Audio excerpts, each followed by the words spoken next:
সংবাদ সবাইকে স্বাগত জানাচ্ছি। আমি ফিরোজ তোহা। শুরুতেই সংবাদ শিরোনাম জানিয়ে দেব এই মুহূর্তে হাতে পাওয়া সর্বশেষ গুরুত্বপূর্ণ আপডেট বাংলা সংবাদ। শুরুতেই থাকছে গভীর রাতে বোরকা পরে পালিয়েছেন ইডেন ছাত্রলীগ সভাপতি ও সেক্রেটারি। কোটা আন্দোলনকারী শিক্ষার্থীদের আক্রমণের ভয়ে মঙ্গলবার রাত ৩টার দিকে তারা বোরকা পরে পালিয়ে গেছেন বলে নিশ্চিত হওয়া গেছে। এ সময় ঢাকা বিশ্ববিদ্যালয়ের আরও কয়েকটি হল থেকে ছাত্রলীগ নেত্রীদের বের করে দেওয়া হয়েছে।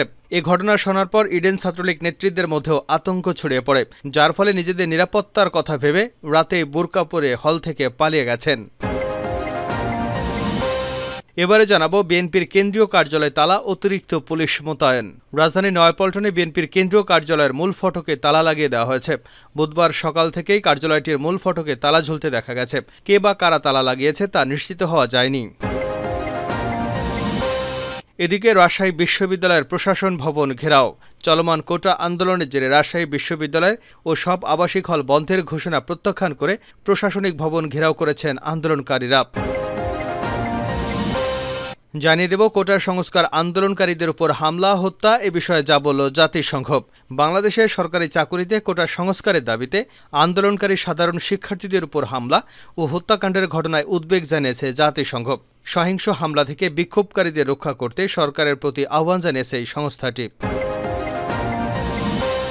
এদিকে ছাত্রলীগ নেতাদের বিছানাপত্র বাইরে ফেলে দিচ্ছেন ঢাবি শিক্ষার্থীরা। কোটা সংস্কার আন্দোলনের শিক্ষার্থীদের উপর হামলার প্রতিবাদে ঢাকা বিশ্ববিদ্যালয়ের সকল হল থেকে ছাত্রলীগ নেতাকর্মীদের কক্ষে ব্যাপক ভাঙচুর চালানো হচ্ছে।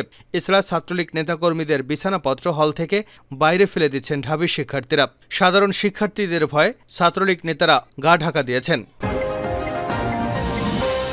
এবং সর্বশেষ জানাবো গায়েবানা জানাজা ও কফিন মিছিল আজ। চলমান কোটা সংস্কার আন্দোলনকে কেন্দ্র করে পুলিশ ও ছাত্রলীগের সাথে সাধারণ শিক্ষার্থীদের সংঘর্ষে সারা দেশে ৬ জন নিহত হয়েছেন।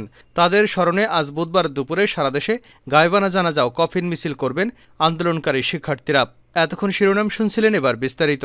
প্রিয় দর্শক, আপনি যদি এই চ্যানেলে নতুন হয়ে থাকেন, ভিডিওটি দেখতে দেখতে চ্যানেলটি সাবস্ক্রাইব করে আমাদের সঙ্গে থাকুন। আর এই ভিডিও সম্পর্কে আপনি আপনার মূল্যবান মতামতটি কমেন্ট বক্সে জানিয়ে দিন। আর হ্যাঁ প্রিয় দর্শক, জানিয়ে দিন ভিডিওটি কোথা থেকে দেখছেন। গভীর রাতে বোরকা পরে পালিয়েছেন ইডেন ছাত্রলীগ সভাপতি ও সেক্রেটারি। গভীর রাতে বোরকা পরে আবাসিক হল থেকে পালিয়ে গেছেন ছাত্রলীগের ইডেন কলেজ শাখা ছাত্রলীগের তামান্না জেসমিন রিভা এবং সাধারণ সম্পাদক রাজিয়া সুলতানা। কোটা আন্দোলনকারী শিক্ষার্থীদের আক্রমণের ভয়ে মঙ্গলবার রাতে তারা পালিয়ে যান বলে নিশ্চিত করেছে কালবেলা। জানা গেছে, রাতে ঢাকা বিশ্ববিদ্যালয় রোকেয়া হল থেকে ছাত্রলীগ সভাপতি আনিকা বিনতে হুসাইন সহ ৯ ছাত্রলীগ নেত্রীকে হল থেকে বের করে দেন কোটা আন্দোলনকারী শিক্ষার্থীরা। একই সময় ঢাবির আরও কয়েকটি হল থেকে ছাত্রলীগ নেত্রীদের বের করে দেওয়া হয়। এ ঘটনা শোনার পর ইডেন ছাত্রলীগ নেত্রীদের মধ্যে আতঙ্ক ছড়িয়ে পড়ে। ফলে নিজেদের নিরাপত্তার কথা ভেবে হল থেকে পালিয়ে যান তারা। হল থেকে বের হতে যেন কোনো সমস্যা না হয় সেজন্য বোরকা পরেন দুই নেত্রী। এ বিষয়ে জানার জন্য ইডেন কলেজ শাখা ছাত্রলীগ তামান্না জেসমিন রিভাকে ফোন করা হলে তিনি বলেন, ভাইয়া খুব ঝামেলায় আছি, এখন কথা বলতে পারবো না। তবে ভোর হওয়ার আগেই ছাত্রলীগ সভাপতি ও সেক্রেটারি ছাড়াও প্রায় সব নেতাকর্মী হল থেকে পালিয়ে গেছেন। সকাল ৯টার দিকে খোঁজ নিয়ে জানা যায়, ইডেন সভাপতি, সেক্রেটারি সহ অন্য নেতাকর্মীদের কক্ষ ভাঙচুর করেছেন আন্দোলনকারীরা। এদিকে গত রাতে ঢাকা বিশ্ববিদ্যালয়ের শহীদ সার্জেন্ট মোহাম্মদ জহুরুল হক সহ নারীদের ৫ হলকে ছাত্র রাজনীতি মুক্ত ঘোষণা করা হয়েছে। রাতে কোটা বিরোধী আন্দোলনের সমর্থনকারী শিক্ষার্থীদের একাত্তা দাবির মুখে এসব হলের প্রাধ্যক্ষরা ছাত্র রাজনীতি মুক্ত করে শিক্ষার্থীদের অঙ্গীকারনামা বা লিখিত দিতে বাধ্য হন। ঘোষিত রাজনীতিমুক্ত হলগুলো হল রোকেয়া হল, শামছুন্নাহার হল, কবি সুফিয়া কামাল হল, বঙ্গমাতা শেখ ফজিলাতুন্নেসা মুজিব হল, বাংলাদেশ কুয়েত মৈত্রী হল এবং শহীদ সার্জেন্ট জহুরুল হক। খোঁজ নিয়ে জানা গেছে, গতরাতে সর্বপ্রথম রোকেয়া হলকে সব ধরনের রাজনীতিমুক্ত হল হিসেবে ঘোষণা করা হয়। এছাড়া এ হল থেকে ১০ ছাত্রলীগ নেতাকর্মীকে কোটা বিরোধী আন্দোলন শিক্ষার্থী কর্তৃক পিটিয়ে বের করে দেওয়ার ঘটনা ঘটেছে। সূত্র জানায়, রাত ১১টার দিকে ঘটনার সূত্রপাত ঘটে। ১০টায় প্রবেশের সময় থাকলেও ছাত্রলীগের নেত্রীরা নির্ধারিত সময়ের পরে প্রবেশ করতে চাইলে শিক্ষার্থীদের সঙ্গে তাদের কথা কাটাকাটি হয়। এক পর্যায়ে শিক্ষার্থীরা মারমুখী হয়ে গেলে হাউস টিউটররা তাদের প্রোটোকল দিয়ে কক্ষে পৌঁছে দেন। পরে শিক্ষার্থীরা ক্ষিপ্ত হয়ে তাদের মারধর করে কক্ষ থেকে বের করে দেন। বের করে দেওয়া ১০ ছাত্রলীগ নেতাকর্মীদের মধ্যে হল শাখা ছাত্রলীগ সভাপতি আনিকা বিনতে হুসাইন, বর্ণালী ঘোষ বর্ণ, সামিহা মাহবুব, সাজিয়া রহমান, বিপর্ণা রায় এবং সাইফুন্নেসা ইলমি সহ আরও অন্যান্যরা ছিলেন। নেত্রীদের হল থেকে বের করে দিয়ে অধ্যক্ষর কাছ থেকে একটি লিখিত নেন সাধারণ শিক্ষার্থীরা। এতে বলা হয়, আমরা রোকেয়া হলের মেয়েরা এই মর্মে লিখিত নিচ্ছি যে আজ থেকে রোকেয়া হলের অভ্যন্তরে কোনো ধরনের ছাত্র রাজনীতি, ছাত্রলীগ, ছাত্রদল, যুবদল, জাসদ, শিবির ইত্যাদি নিষিদ্ধ করা হলো। কোনো ধরনের পলিটিক্যাল রুম বা গণরুম থাকবে না, কোনো রকম পলিটিক্যাল প্রোগ্রাম হবে না, কোনো ধরনের রাজনৈতিক সম্পৃক্ততা হলের সঙ্গে থাকবে না। আমরা হলের মেয়েরা যদি এইসব দলের দ্বারা কোনোভাবে ক্ষতিগ্রস্ত হই তাহলে হল প্রশাসন এবং হল প্রভোস্টকে এর দায় নিতে হবে। আজ থেকে রোকেয়া হলকে ছাত্র রাজনীতি মুক্ত ঘোষণা করা হলো। বিএনপির কেন্দ্রীয় কার্যালয়ে তালা, অতিরিক্ত পুলিশ মোতায়েন।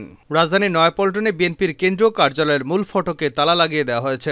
বুধবার সকাল থেকে কার্যালয়টির মূল ফটকে তালা ঝুলতে দেখা গেছে। কে বা কারা তালা লাগিয়েছে তা নিশ্চিত হওয়া যায়নি।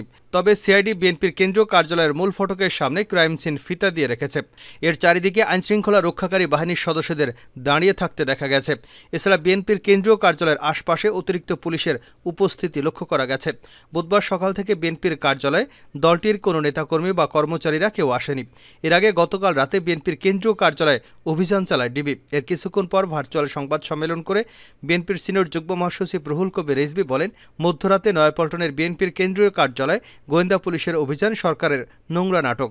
আমরা এর তীব্র নিন্দা এবং প্রতিবাদ জানাচ্ছি। রাজশাহী বিশ্ববিদ্যালয়ের প্রশাসন ভবন ঘেরাও। চলমান কোটা আন্দোলনের জেরে রাজশাহী বিশ্ববিদ্যালয় ও সব আবাসিক হল বন্ধের ঘোষণা প্রত্যাখ্যান করে প্রশাসনিক ভবন ঘেরাও করেছে আন্দোলনকারীরা। বুধবার বেলা 11:30টায় তারা প্রশাসনিক ভবনের সামনে এসে বিভিন্ন স্লোগান দিতে থাকেন। এ সময় আন্দোলনকারী শিক্ষার্থীদের হাতে লাঠি সোঁটা দেখা গেছে।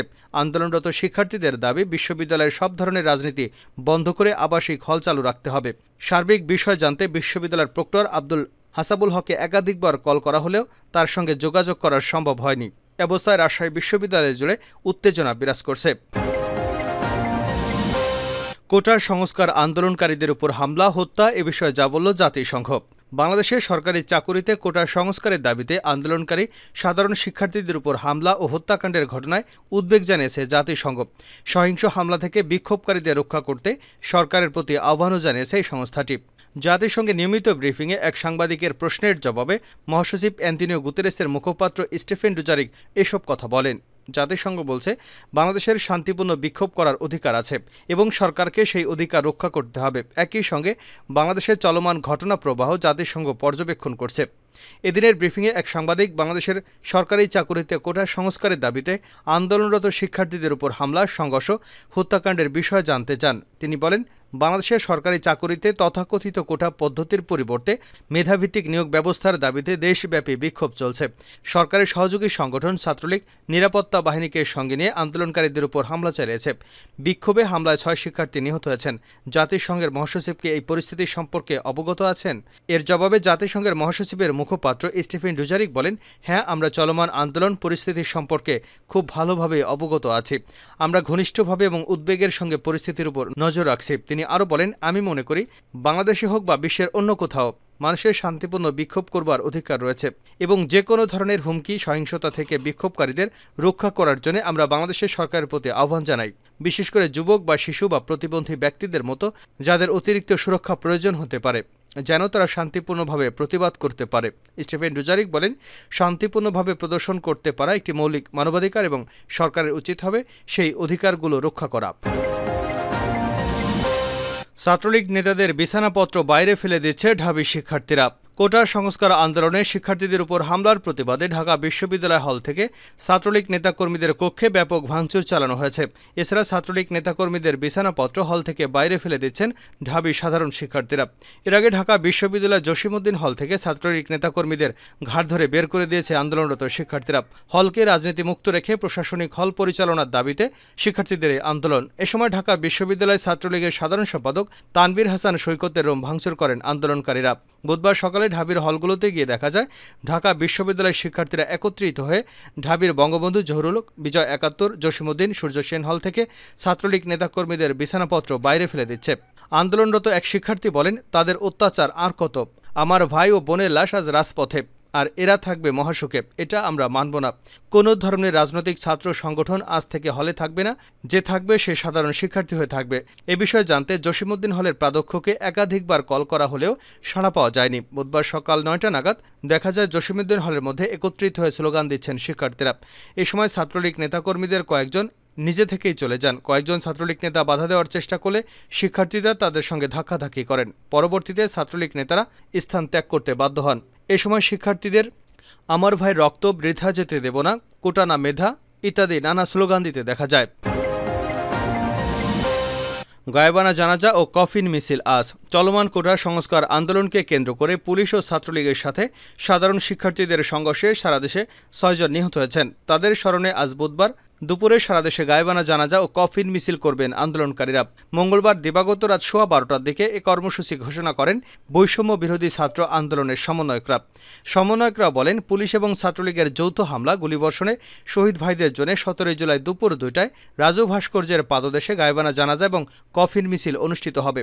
এ সময় সমন্বয়কদের পক্ষ হতে সব শিক্ষা প্রতিষ্ঠান ও জেলায় জেলায় গায়েবানা জানাজা ও কফিন মিছিল কর্মসূচি পালন করা হবে এবং ঢাকায় অবস্থানরত সব শিক্ষার্থীদের রাজু ভাস্কর্যের পাদদেশে সময়মতো চলে আসার অনুরোধ জানানো হয়।